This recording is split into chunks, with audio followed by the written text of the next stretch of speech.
High সবাইকে, আমার ছোট্ট একটা মিনি ব্লগ নিয়ে আমি ব্লগটা আজকে শুরু করছি।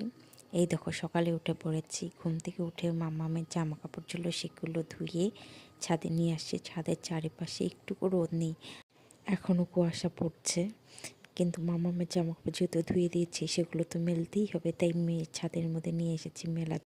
কাপড়গুলো সব মেলে এবার চলে যাব নিচে। নিচে গিয়ে মামামের খাবার রেডি করবো।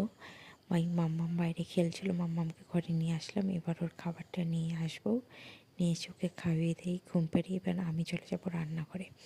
রান্নাঘরে রান্নাবান্না সব কাজ ছিল বাকি, সব নিজে হাতে একা করতে হয়, তাই চলে আসলাম সব রান্নাবান্না করতে। রান্নাবান্না সব সেরে নিচ্ছি একটু একটু করে।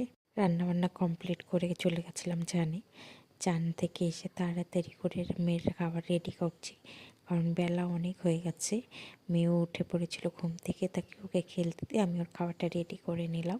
এখন ওকে খাইয়ে দেবো।